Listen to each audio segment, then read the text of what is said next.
Good afternoon, Razorback Nation. Welcome into today's Razor Recap.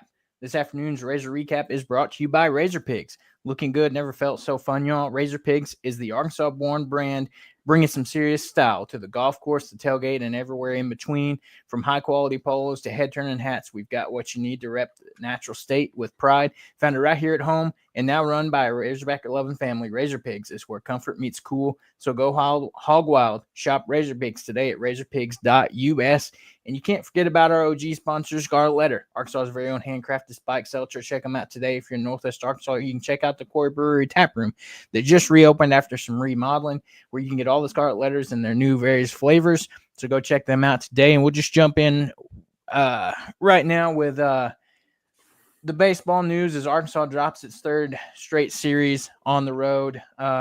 This is the first time Arkansas has lost three SEC series since 2016. Not great things going on right now for the Diamond Hogs. Your initial thoughts there with everything going on, Austin? Yeah, man, it's just it's so weird because I mean, you see a lot of people talking about how the bats haven't been good or whatever, and it's simply not true, right?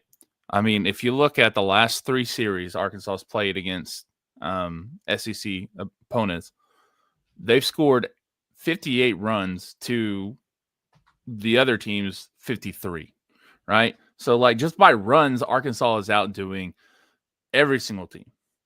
But the problem is that those only come on like one game at a time.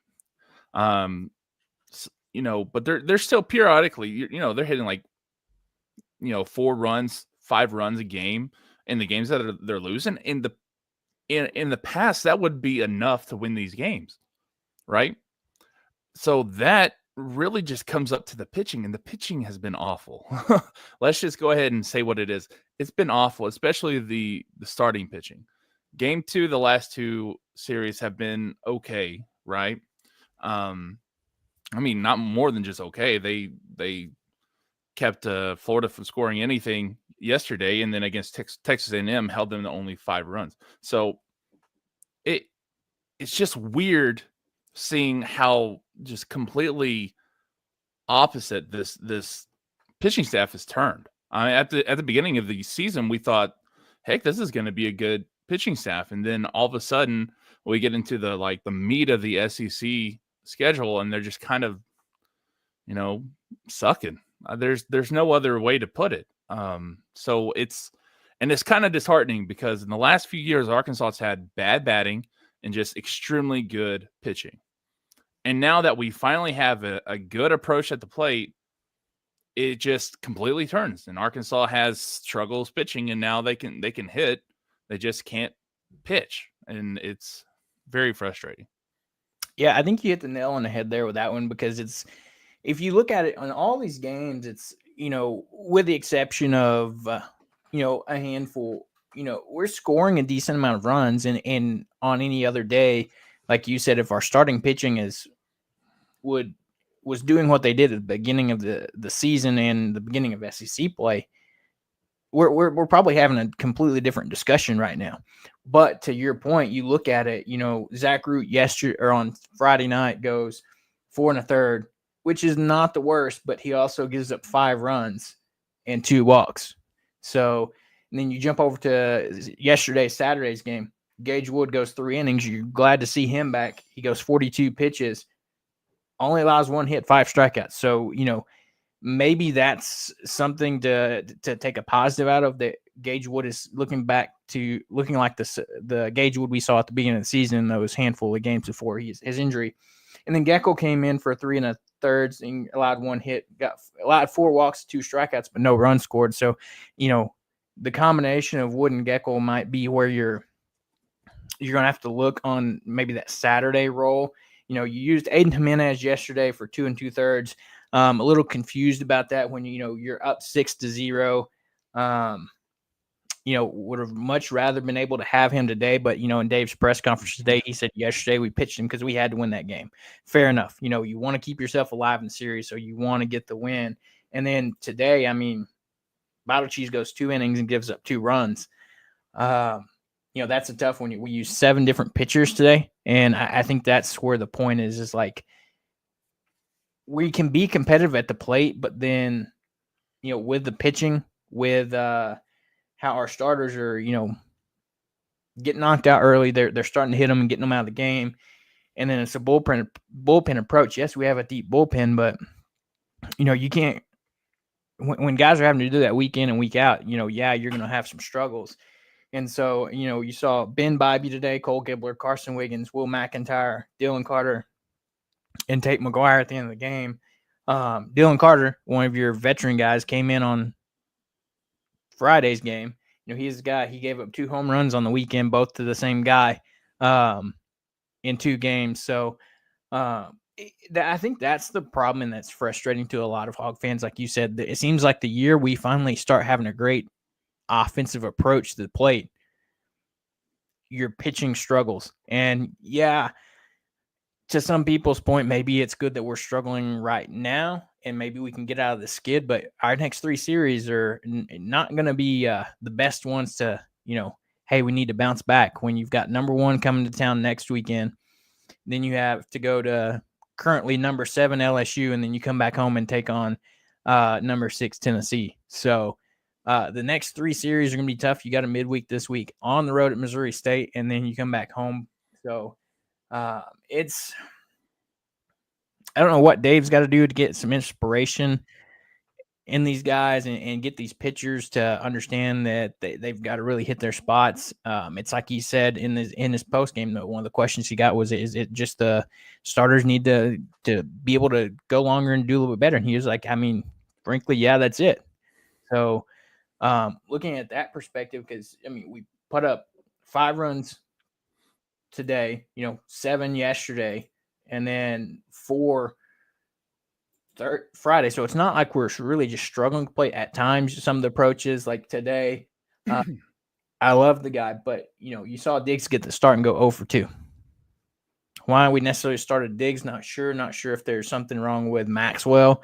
You saw him get the start on Friday. He was a little slow to some balls in the outfield. So I wonder, more than likely his hamstring is acting up. So, I don't know. It's just interesting to, like you said, we saw this hot start, and then now it's kind of you're looking at it from a 360 perspective right now. Yeah, and it's just kind of all imploding at once. And the problem is at least in 2 of these losses, the Hogs are right there at the end of the game with a chance to at least tie it or to win. Definitely against Georgia in game 2. I mean, and they went to 12 innings in game 3. And then today they had bases loaded, 1 out. And then you have Kahio Aloy go and chase a ball like way above the zone. And then who was it? Gabe Frazier just hits a line drive to second, and it was over, Yeah. And it's just, timely hitting. It does seem like they're sliding back into the old, swing for the fences type of approach. All or nothing mentality. And it's really whenever they get behind, right? It's whenever they get behind, it feels like they freak out and they're like, I gotta hit this homer. I gotta hit a home run right here. And the thing is, like, if Kahio Aloy would, not think that, which I don't know what he's thinking, right? But I imagine that's what he did if he's, swinging at a ball like a tennis racket. He wants to go yard, right? You don't have to, though. Hit a single. You're going to drive in like 2 runs, and then you're halfway there with 1 out. Right. And then you still got a crap ton of people behind you that are just as good as you, if not better, or not better, but just as good at you at hitting. Just let them do their jobs and do your job. Just get the ball and play and get a hit. That's all they needed. And of course they just couldn't. They couldn't get out of that with anything. They only scored in 1 inning. They scored 5 in the second. And that's another problem with this approach, is that they do like huge numbers, like 1 or 2 innings a game, and then they're just dead the rest of the game. Right. And that's also frustrating. And if you look at Florida, they nickel and dime Arkansas all the way down. Yeah, you have 1, 1, 2, 1, 2, 1, 1. Like it's just, you know, like you said, you're getting them here and there, and then they're casually adding up. Before you know it, you look up, and, oh crap, we're down 4 runs. Right. So it's like I understand the frustrations with the pitch, with batting, but the main blame goes on pitching. It has to, because you should be able to win with this pitching staff by scoring 5 runs a game. Easy, yeah. And it's not to mention, like in today's game, you look at it the inning before, it sucks that we had, bases loaded and 1 out and you don't get anything out of it. But the inning before that, we had 2 balls caught at the fence, like home runs robbed as well. So props to Florida on that, for going up and making those plays, because this could be a totally different situation. You get those 2 home runs in the 8th, different ball game now. And then there's maybe, like you said, not as much pressure on, oh, I need to go yard on this and get us back in this game. And so, yeah, it's hopefully the starting pitching can get it figured out, because you're running out of time.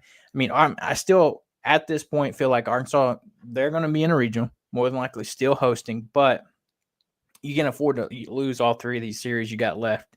You've got to win at least 1 or 2 of them. I feel like you can't get, especially at home, with 2 of the last 3 at home, you've got to do something there, especially you can't get swept either. Right. And man, it's so tough looking what they have to go through.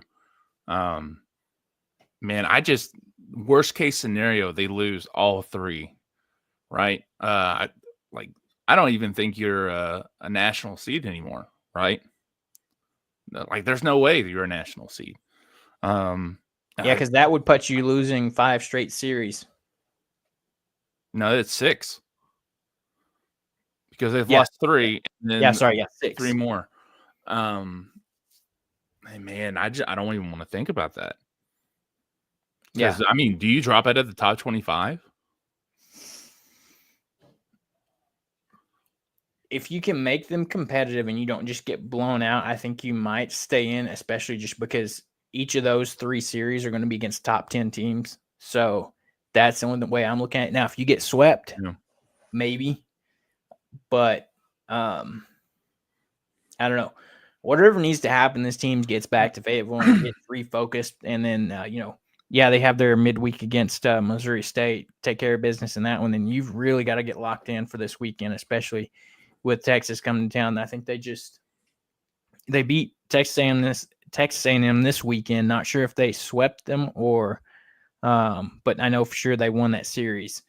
But yeah, it's getting very concerning, especially with the hot start. And it's like several people have mentioned and said that we've done this same pattern the past 3 years, where we have a super hot start and then down towards that latter half of the season, you start trending down. Like it got to the point where we were winning some closer games, and then we were in some games, and then like you hit that Georgia series. Every single game in that one, you start behind, 3-0. And then, it's like you said, I don't know if this team just struggles playing from behind if the other team scores early. Because you look at yesterday's game, we started out with a lead and cruised the rest of the game. We didn't seem like that worried. Whereas today, they battle back a little bit. You start off down 1-0, but then you battle back in that second, score 5 runs, you got the lead. So don't know if the approach needs to change, mentality of some of these guys, but if we're wanting to go in the postseason and make a run, something's got to change, and these guys got to find that fire, that approach they had at the beginning of the season, where they were kind of just locked in and nobody was touching them. Yeah, I don't think there's necessarily a remedy for the pitching necessarily. But what I think they've got to drill into these guys is, our hitting has worked in the past, right? No matter what happens, how far you're down, you just need to keep your nose to the grindstone and keep doing what we've taught you. Keep doing what you did whenever it worked, right? Whenever it worked well, because Arkansas can outscore the last 3 people they played. They've done it. on multiple occasions. So it's just like they get behind those early inning deficits, and it just freaks them out. And I think that's the thing you've got to drill into these guys, is that keep going with what you've been taught. It's worked, and like, it's baseball. It's gonna take, there's still 7 innings left. Don't try to go hero and just hit for the fences. Keep doing what we're supposed to be doing, and it'll turn out all right most of the time, right? I just don't. I don't know of a way to remedy what's happened with the pitching staff, because it just kind of imploded. Plus, you have the injury with Carson Wiggins today, and I didn't watch the post game press conference, whether they talked about it or not. But that's never good. Whenever trainer gets called out during the middle of the game to look at a pitcher's arm, so I'm not super good with him coming back. I don't feel good about him coming back, and that's just going to do more damage to our already just imploding bullpen. So yeah, and to answer your question about Texas A&M, they did win the first 2. Texas did. Right now they're in the bottom of the 6th, and Texas just got ahead. They're 5-4 right now. So gotcha. Yeah.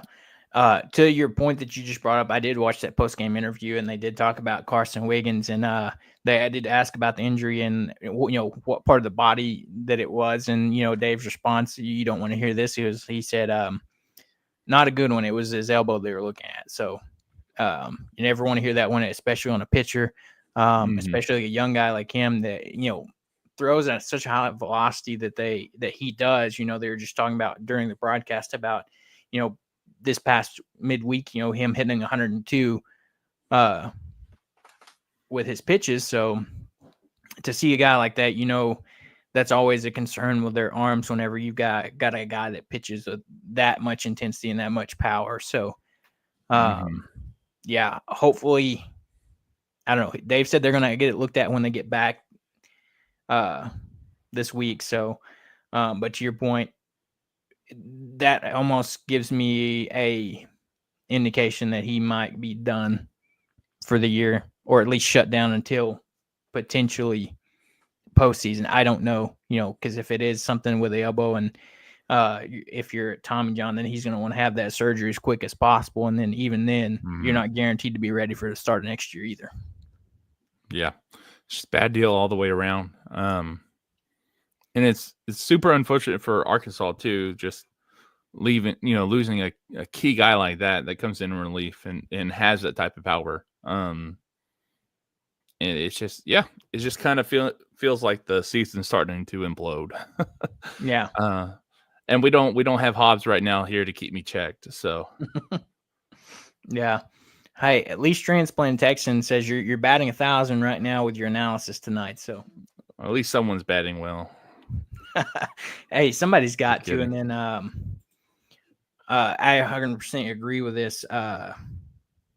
That my wife jumped in here and says, I feel like all Arkansas sports does that.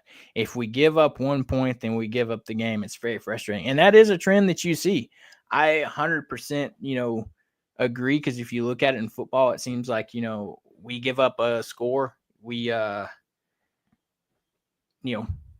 seems like we start to freak out then. In basketball, you have some close games and you have some runs, and then, it gets to be a close game, and it's like, uh-oh, they're back in this. What do we do? Instead of just staying calm and doing what you've been doing that works. So, I don't know. It's very frustrating, and I'll be interested to see what the approach is as we go into a enormous weekend this weekend with Texas coming to town, especially if they're about to sweep A&M, that team that beat you last weekend.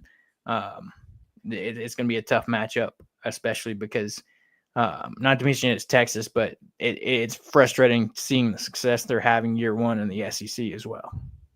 Yeah, it's always. I mean, thank God for basketball season. They were absolutely horrible, but it's just. I mean, you hate to see it, because if there's one team I want to see lose all the time, it's going to be Texas. 100%. Texas, Missouri. I like watching Missouri lose, but Texas, like, there's no one I'd rather beat than Texas. Yeah.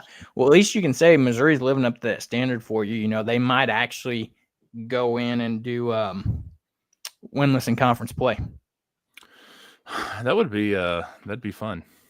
I was about to say they did it in basketball last year, baseball this year. We can only hope they could do that in football.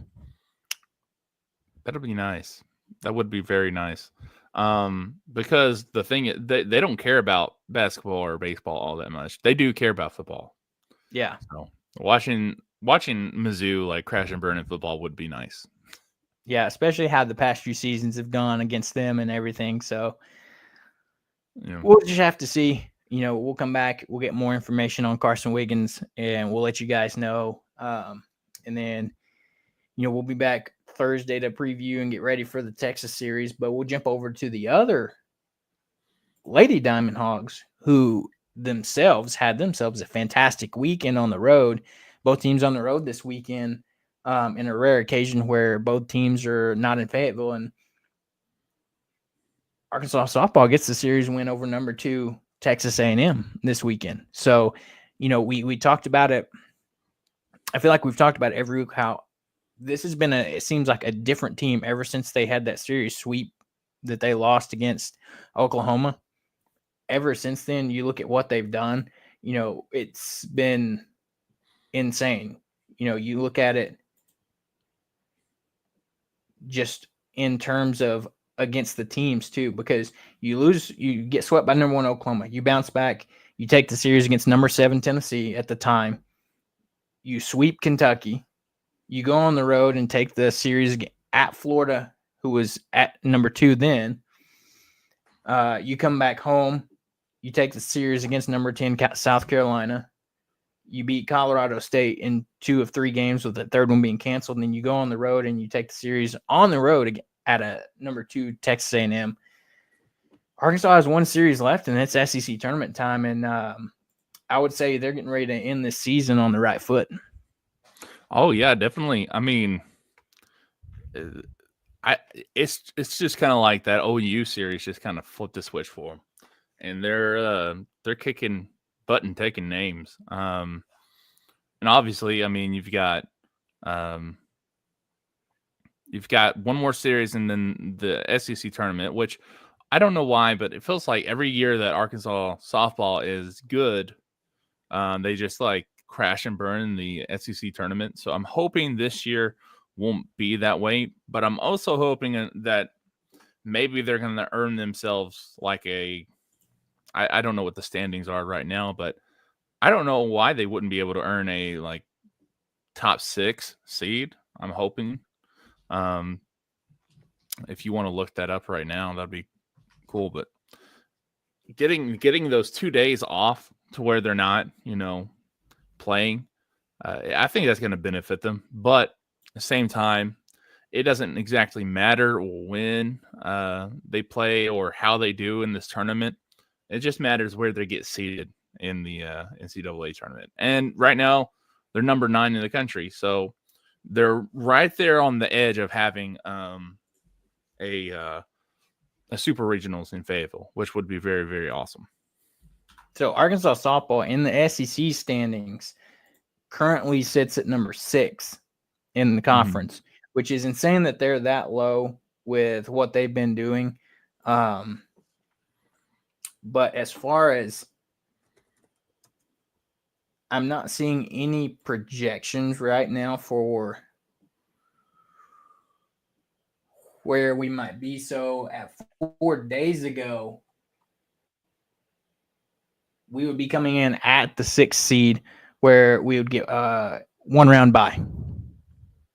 And we'd be playing the winner of Alabama and Missouri. But, that was before this weekend. So, so we could potentially rise, but yeah, what they're doing is insane. Not to mention one player by the name of Bree Ellis. She has easily the player in college softball right now. And better late than never, Hobbs joins the show with us. Glad to have you jumping on here, buddy. Hey, how's it going, by guys? the way, sorry to interrupt you, but how do they do that? The schedule, because Arkansas has 2 more losses than Florida, but still they have the exact same amount of wins. So they go off of what do you call it? The percentage of wins. Honestly, I don't know with softball, because head to head Arkansas would beat Florida. You would think, right? So I don't know. They're really close at the top though. Only separated by 3 games between first and sixth. So yeah. Anyway, what's up, Hobbs? What's up, fellas? You look a bit sad. Well, I've been sick ever since I got back home. I'm finally starting to get over that hump. And all this negativity in our fan base doesn't help get over it either. But here we are. Fair enough. You just give us your quick insight there. So we were Austin and I kind of dove through some of this some of the issues Arkansas is having right now. What are you seeing right now? Is the main issue that's causing the Hogs drop these series? I think a lot of it is how your starting pitching is doing. They're not necessarily doing what they were at the beginning of the season, and I think that's really affecting you as far as, because we're having to get in the bullpen early and things of that nature, and then not to mention they're getting hit on early, and then Arkansas has to start playing from behind. So what are you seeing, especially right after this 3rd straight series loss? Yeah, I mean, the starting pitching for sure has got to be better. They have not been good the last 3 weekends at all. Zach Root has been very inconsistent. Now he's capable of being a guy, because you remember back when we played Vanderbilt, he went 7 2/3, I believe it was. We need those kind of outings going forward. I mean, it's going to be hard to do it against the next 3 opponents, but we've got to have better start. I mean, Zach Root pitched 4 innings Friday. Our Saturday guy was on a pitch count, so he couldn't pitch past 3 innings. And we're glad he gave us that, because he was on fire. And then today, we took our guy out after 2 innings, which was unbelievably stupid in my opinion. But I don't understand that at all. But yeah, starting pitching, you have to be better. This is the whole key to how you win games in the postseason. You have to have pitching. You have to stop your opponent from scoring. I keep hearing this is Nate Thompson this, Nate Thompson this. You got to stop people from scoring runs. Period. The last 2 postseasons, we've given up 68 runs in like 7 games. This is not about hitting. You got to stop people from scoring. And we were up 5-1 today. We kept giving up runs, let them come back in the game. Yeah, our offense didn't come through with adding more onto it, which I'll get to that in a second. But yeah, we've got to stop people from scoring. I just think that some of the way the pitchers are being used right now don't make a lot of sense. Like, I understand Wood being on the pitch count, you don't want to injure him. But taking Vital Cheese out in this game after 32 pitches in 2 innings was not the move. When you've already pitched, which I heard you say this earlier before I hopped on, you've already pitched Jimenez for no reason. Why did we pitch him up 7-0? This is not the move. I love Dave Van Horn, but and I'm not saying negatively towards him, but it was not the right decision to have your best relief pitcher already be used when you're up 7-0. So, and now we lost Wiggins. Sounds like he's probably done for the year. Can't guarantee that, but he says his elbow's messed up, so that's never a good thing. But hitting wise, we're fine at the plate. All we're missing is those 2 out hits we were getting early in the year. That's it. That's all we're missing at the plate right now. We had a lot of 2 out hits earlier in the year, and those things you can't really. They're not like a approach or like we need to do this better type deal. Did you see us get robbed of a 2 or 3 run home run today, and then had another ball hit to the fence? Yeah, these are just things that sometimes it just doesn't go in your favor. But I mean, we still got a really good lineup. Yeah, that's what I was telling Austin earlier. I said on those 2 plays you just mentioned, hey, props to Florida for making those. You know, that if they're going to be able to make plays like that, hey, they're making those plays. Maybe they deserve doing that game. But to your point, like you were saying about the pitching, it's like, you know, in the post game, they asked Dave about those 2 points that you mentioned as far as with Bottle Cheese and Jimenez. And with Bottle Cheese, you know, his reasoning behind that, he said through 2 innings, he hadn't gotten a single strikeout. Well, the only pitcher that struck anybody out was Ben Bobby. Right. No, out of we've pitched like 5 or 6 guys today.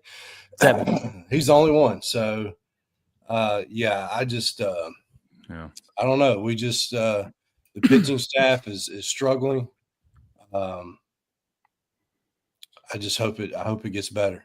And then on the terms of Jimenez, what Dave said was we had to win that game. That was his, you know, reasoning. They asked why he used Jimenez yesterday in a 6-0 game and instead of today. And Dave's even said that he could have probably went today, but he wanted to save his arm for the postseason too. Hey, and I'll probably come back in here when Jimenez comes out in a regional and dominates and wins us a game or something, and I'll be like, hey, I'm glad he saved him for this game here. But because at the end of the day, what really matters, because we're gonna be in the postseason. This team's a lock for it.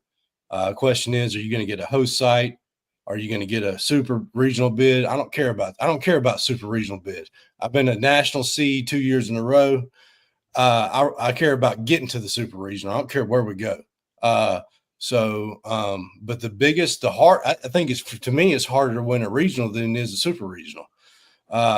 So regional, I care about winning the first 2 games. That's what matters. So I want us to get our pitching right to where we know who to go to in those 2 games, get in the driver's seat so we don't have little room. We have some room for error because we don't need to be playing with our backs against the wall again. Right.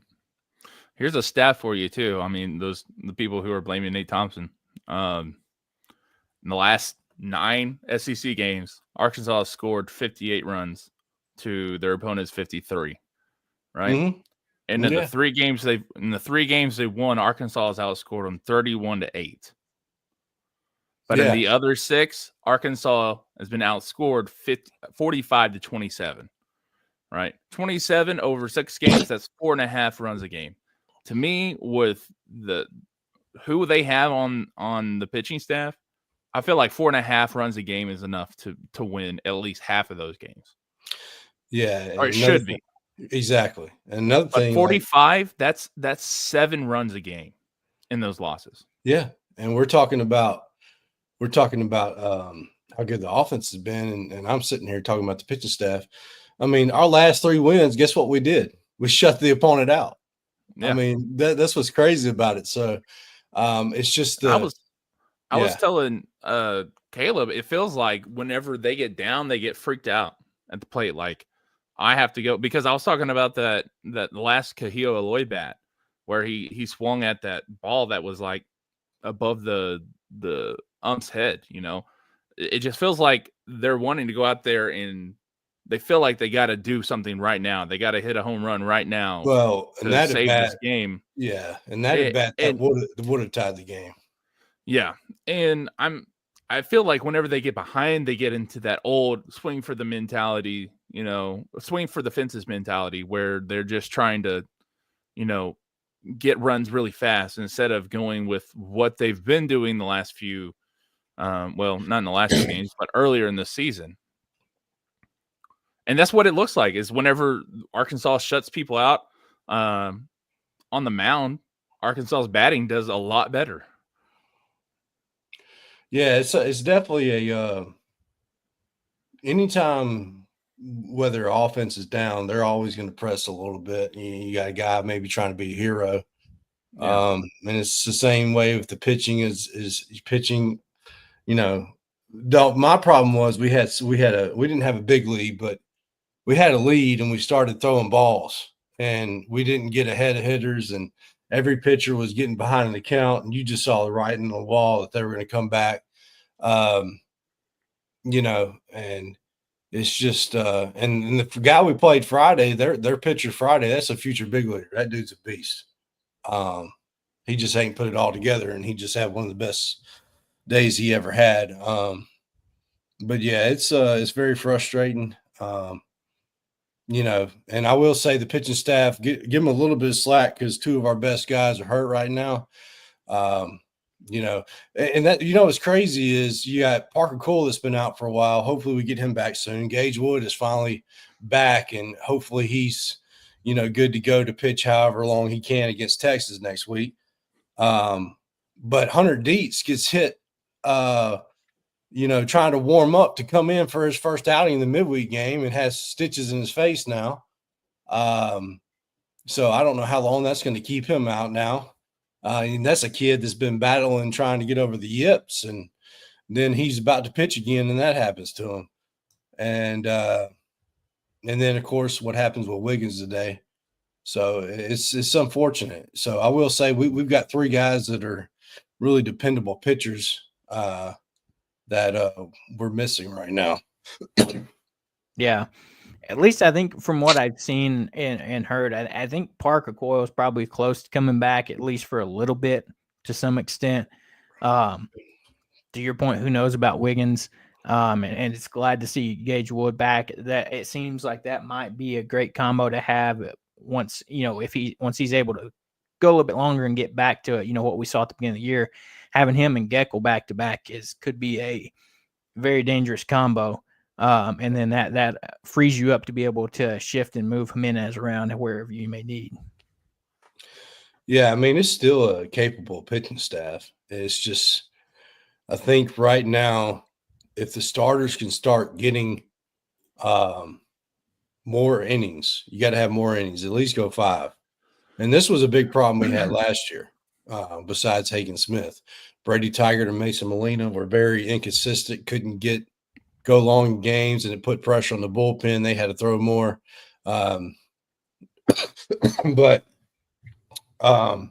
they've got to give longer outings so that we can use bullpen guys multiple times a weekend. Like you think about the days we had Kevin Kopps where he was able to pitch at least twice a weekend.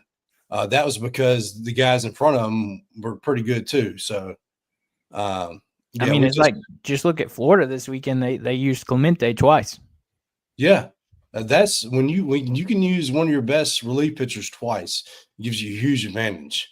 That's why when we kept pitching Jimenez, it was like, this is not good. I mean, I trust the guys that were in today, but they all struggled throwing strikes. They got behind hitters, and when you get behind hitters, they know what you're trying to groove a fastball in there to get a strike.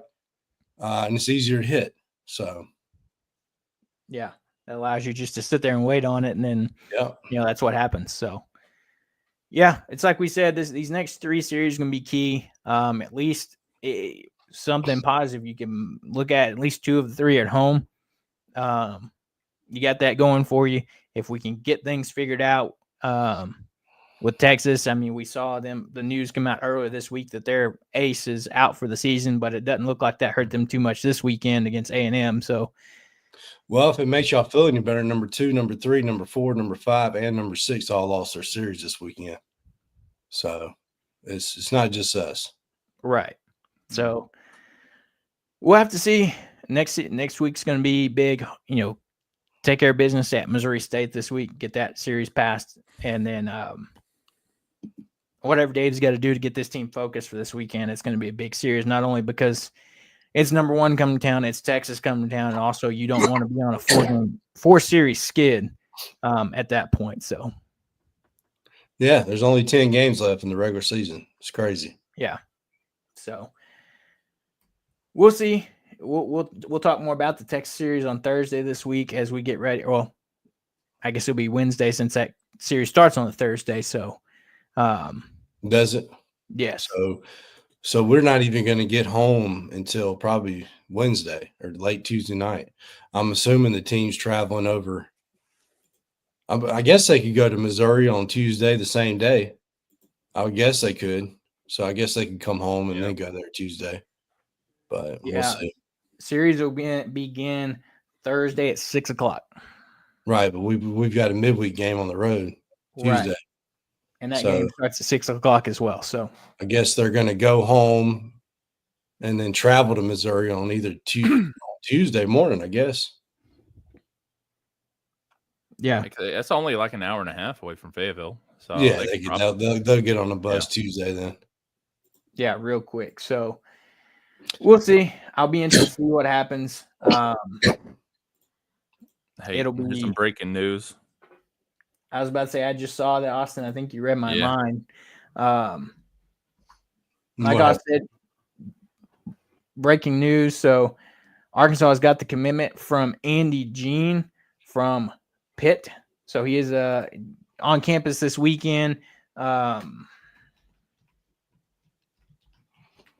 is committed to Arkansas. That just came out right now. He was 6'1", 184, played the past 2 seasons at Florida State before transferring to Pitt in January, and then he re-entered the portal. He was on a visit. He was a former 4-star recruit in 2023, had 6 catches for 97 yards with the Gators. So Florida, not Florida State. And then he played in 1 game this past season with no stats. So Arkansas gets some depth in the wide receiver room. Yep. And then, and then jumping back over, right as you hopped on, Hobbs, we were talking about Arkansas softball getting a big series win at Texas A&M this weekend. You know, they continue that streak of something it's like Austin said earlier, some switch just flipped after the Oklahoma series that they got swept, and then ever since then they haven't lost a series. They went down to Texas A&M, ranked number 2 this weekend, takes the series on Friday and Saturday, loses today's game 2-0, but you're coming back home with a big series win with 1 series left for Arkansas softball before SEC tournament begins. Yeah, they're killing it. They're very fun to watch, and I hate that a lot of times they play the same time as the baseball team, but yeah, they're really good. We keep talking like who's going to win the national championship. That might be them with the sports we have on campus. So and there's a big beef going on right now on Twitter between Bree and a very well known Twitter account. Yeah, you said it. But I mean, what a weekend, and not just a weekend. What a year for Brie Ellis that she has been having. I mean, you look at this weekend, especially in that game 2 last night, she goes 2 for 3 with 3 RBIs and 3 runs scored, and is easily, hitting that 4. We talked about it last week. She's hitting 4, nearly 500 on the season with. I think before this series, she had 50 hits on the season. 22 of those hits were home runs. Yeah, I mean, we're gonna start calling her Bree Bonds. Yeah, for sure. And then I think I saw earlier today she is. How many is it? She is 1 home run away from tying the Arkansas single season record. That's crazy. I figured she would have already broke it by now, but that's insane. So, big series. They got LSU coming back this week, and then it'll be time for the SEC tournament for them.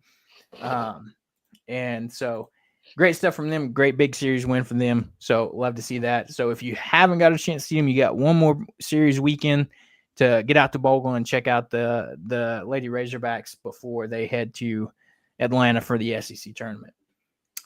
With that, we'll turn our focus over to Arkansas football. We just had that breaking news regarding the receiver, but look at it with this weekend. You had the NFL draft. So you saw a few players taken in the draft, a few players signing undrafted free agent contracts. The two guys that you saw get drafted, the one that went first, surprisingly, was not who we thought it would be. Isaac Tesla gets drafted in the second round by the Detroit Lions. Third round. Day 2 in the third round. And then Landon Jackson as well getting drafted by the Buffalo Bills. Let's just talk about, like, I have to wait that long to see one of Arkansas's players go. And then 2 picks later, they pick Landon Jackson. I mean, like, give me some time to write some stuff. Gosh, dang. I'm like, are you kidding me right now? Like, I was not prepared at all to hear Isaac Tesla's name, right? Not like, at all. I wasn't even expecting him to go until the third day. So I didn't even start writing anything. Like, I didn't even write, like, bones, like, just to build something off of. Nope. I had to do it right whenever he, got called. I was like, that's insane. Like, I think he has, like, the natural ability to be a third round guy. It's just he didn't have the production at Arkansas. And I thought that was going to make him, slip back. And the thing is, Detroit traded up to get him. And it's not just to trade up to get him because he's a Detroit fan, right? This is the business. They're not just going to use a third round pick on a kid who grew up as a Lions fan. They used a third round pick on him because they believe that he can actually, help them out. So that's a big deal for Isaac Tesla. And then Landon going to Buffalo, I think that's a great spot for him.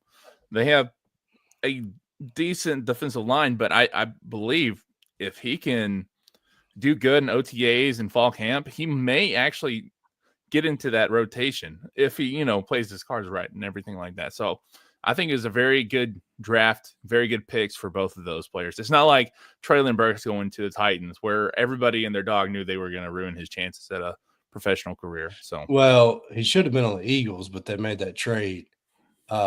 Yeah, imagine him being on the Eagles instead of the Titans. But yeah, Tesla being in Detroit, great place for him to be at. Great culture. Offense should fit him well. How much is he going to play first year? There's no telling how the way the NFL works. You never know.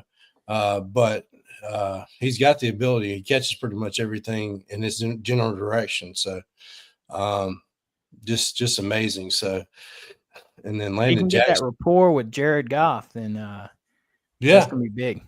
Well, they also have that type of offense where they can scheme people open. So the play action game is really good. So, it could really, that best offense in the league last year. So, it could really, I could just see him being really good. So, is he going to be good enough to put him on your fantasy team? I don't know that much, but not yet. Probably not yet. But just another Razorback that they have. And then Landon Jackson being a Buffalo Bill, man. I'm a big Josh Allen fan, so just makes me want to cheer for them even more.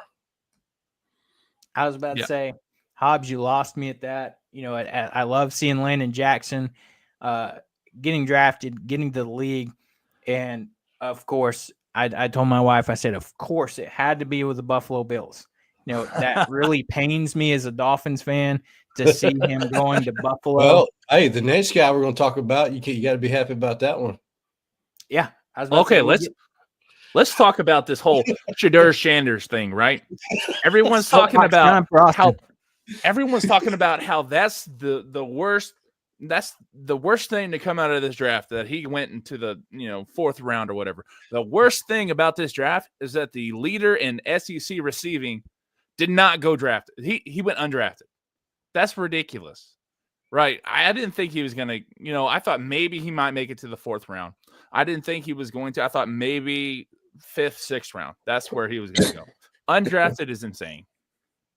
That's insane. I know he didn't get a whole lot of looks at the end zone, but the dude led the entire conference in the best conference in the country. Like, what the heck? When's the last time that happened? I don't know, because it's been so long ago that it happened, if it has ever happened before.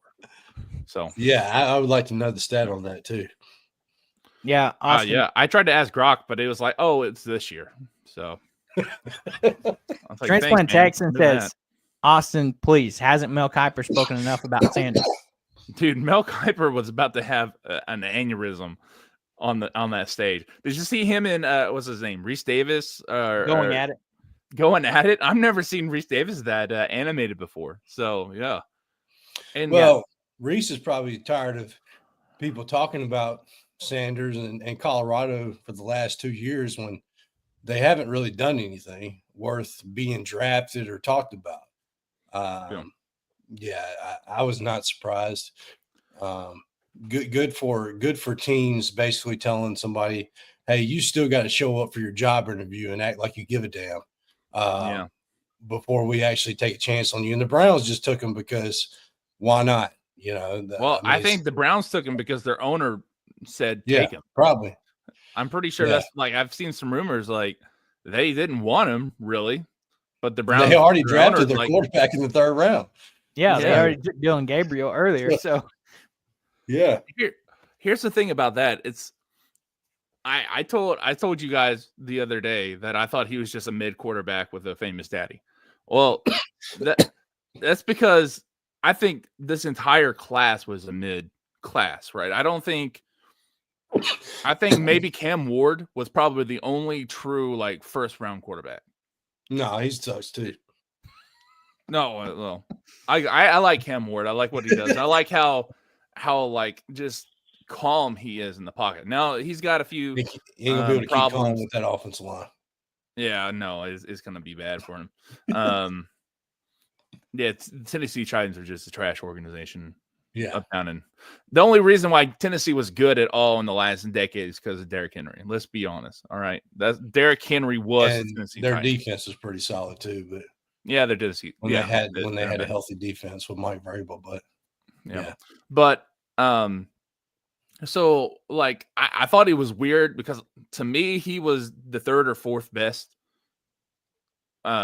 player in the quarterback in the draft, and but for who was it that took Tyler Sock or whatever Saints. Yeah, his last name is literally Suck. Like, why are you gonna take a guy whose last name is Yeah, his last name ain't Suck. It's Scobie. It's Show. It's SHOUGH. I swear it's a K. It's a K sound at the end. Hang on. But anyway, he like that didn't make sense at all. Like, you still have the kid from Ohio State. You still had Dylan Gabriel. Like, you had all these other players, but you chose him instead. Like, and that just made everything worse, right? That just made everything after that worse. Viral video of him badly missing on a throw at the combine. Yeah, he just not just that, but I swore his last name was a K sound. Hang on. The correct pronunciation is Shuck. Okay, so it's Shuck, not Suck. So, but it's close enough, right? Like, it didn't make any sense whatsoever. I think that, and I did a little bit of research after because it just bugged me, but Jackson Dart was slightly worse in percentage, but better overall than in almost every stat except for touchdowns. Colorado had a horrible offensive line, but they also played against the worst secondaries in the country, right? So I think Jackson Dart and what's his name, Sanders, are closer together in talent than everybody wants to make it seem. And Jackson Dart actually has a running game to go with it. So that's why he got chose 2nd. Plus, he didn't destroy his chances in the interview.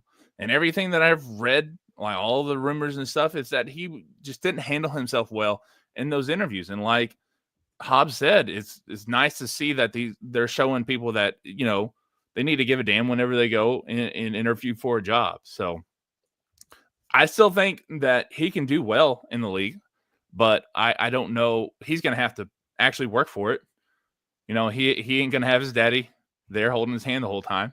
He's going to have to be out there with real men, with real guys that are going to hit you in the mouth, even whenever you have a good offensive line, with a lot better defenses than you've played against. So he's going to have to work at it. But I still think he's got the tools and stuff to do well. Yeah. Well, Austin, transplant Texan, said you're now batting 950 with that mispronunciation. So Still, it's not bad. But so yeah, you had two Razorbacks drafted, and then you get into the guys that sign undrafted free agent contracts. Like Hobbs alluded to earlier, Andrew Armstrong, the SEC leading receiver in receiving yards, did sign with Miami. So I think that could be a potentially good fit with him. You know, he could play a good third receiver behind Tyreek and Waddle, you know, a guy that is consistently open and can be that converter. I like the fit for him. And then you had Tyrone Broden got drafted by undrafted contract with Seattle. Jaquin Jackson signs a contract with Jacksonville. On the defensive side of the ball, Hudson Clark, Hud Island, signs with the Las Vegas Raiders. Kiev Rose, defensive tackle, signs with the Jags. Marquise Robinson signs with Baltimore. You have Danico Slaughter that signed with Jacksonville as well. And then Eric Gregory signed with the Cincinnati Bengals. Yeah, so you got 3 guys going to the Jags, which is pretty cool. So at least they got somebody there to, you know, be with them. But that's a crap ton of undrafted free agents. Plus, really you still have Cam Little that's at Jacksonville too. Yeah, that's true. So you got teams. You got a lot of teams with multiple, because like Hobbs was saying, Detroit has at least Ragnall and what's his name, Skipper on defensive line, and then they have a guy in the secondary that went to Arkansas too. I can't remember his name though. I know you're talking about like set out mid towards the end of the year for Arkansas that season he played here because he transferred from Arkansas State, and then he sat out like the last 2 or 3 games of the season. Something like that. But yeah, so they got him there. So that's 4 there, and then their kicker too. 4 or 5. Yeah. Yeah, Jake Bates. Oh, that's right too. Forgot about Jake Bates. So yeah, the kicker, 5 for the Lions and 5 for the Jags. So yeah, that's a lot. Transplant Texan said Jaguars, Razorbacks East. Yeah, except they're better than Arkansas right now. I feel like they are. Yeah. They're not good still, but I feel like they're better. In a better position anyway. I was about to say, and then, you know, speaking on this, you know, as a Dolphins fan, I'm surprised. You talk about a guy that slid down the draft boards. We got to talk about Quinn Ewers from Texas falling all the way to the 7th round, getting drafted by Miami in the 7th round. A guy that I said it on another show that, you know, I thought he needed to probably come back again. He would have made a lot more money than what he's about to make right now, but he wanted to take his opportunity and go to the league, and now we see that what's happening there. Like I said, it was a mid-year for quarterbacks, and no one really needed a quarterback. So it's just a perfect storm. I feel like I feel like he's a, you know, 3rd, 4th round talent too. I still think that kid from Ohio State was really, really good. I feel like he should have went earlier too, but no one was looking for him. A lot of people have their quarterbacks. There was maybe 4 teams that needed a quarterback this year. Yeah. So. Speaking from a pro's perspective, if I remember correctly, Austin, you said you're a Chargers fan, right? Yep. How do you feel about the draft for your Chargers? I really only paid attention to their first 2 picks. I think it was their first 2 picks. And they were both really good. They needed a running back because Harbaugh wants to go to a more running scheme than they have been. The Chargers have been one of the most pass-happy teams in the conference the last 5 years.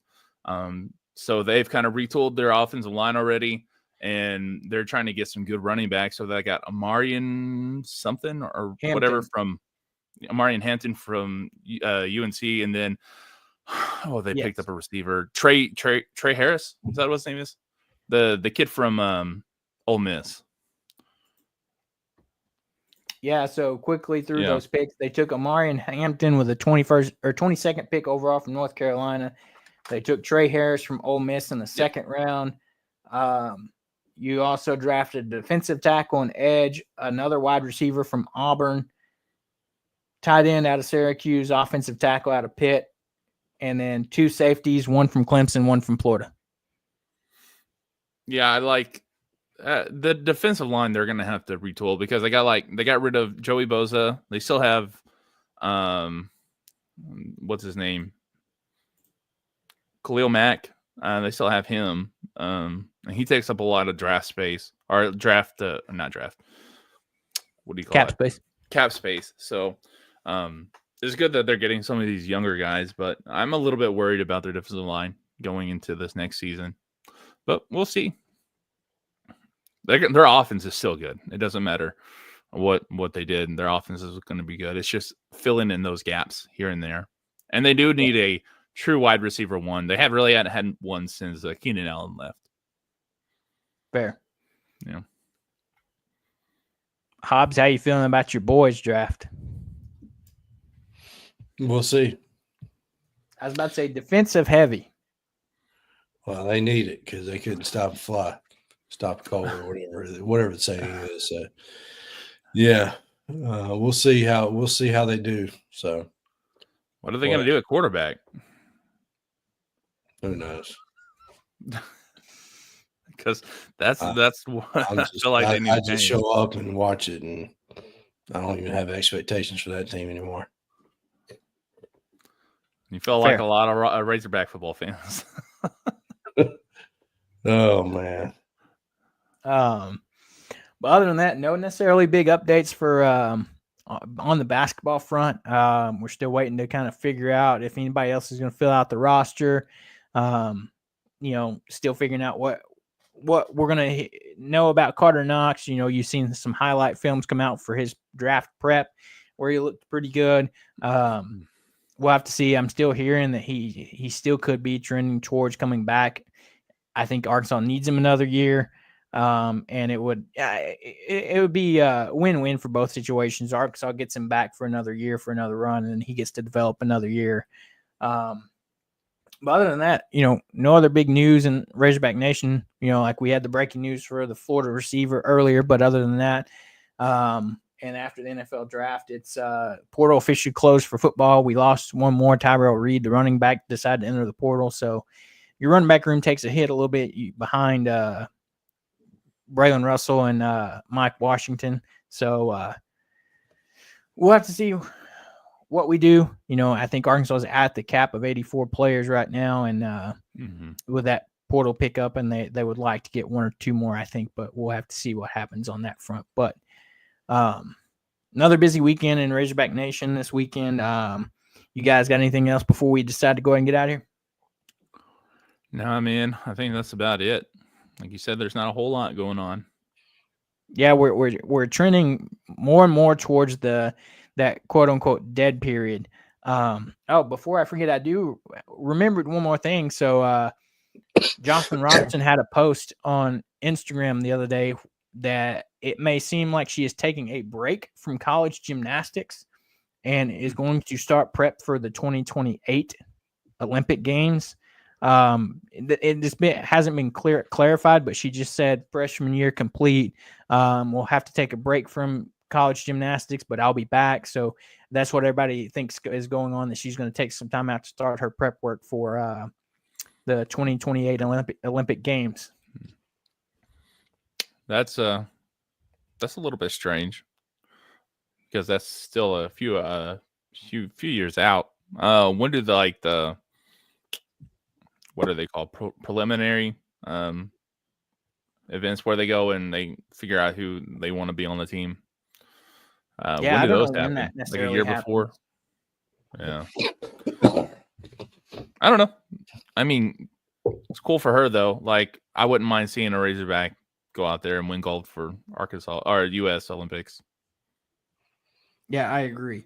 Yeah, what she said was there was an Instagram post. She said, so much love for NCAA gymnastics and the University of Arkansas. I've had so much fun this season, and I can't believe it's already come to an end. So proud of everything we've overcome and accomplished this year.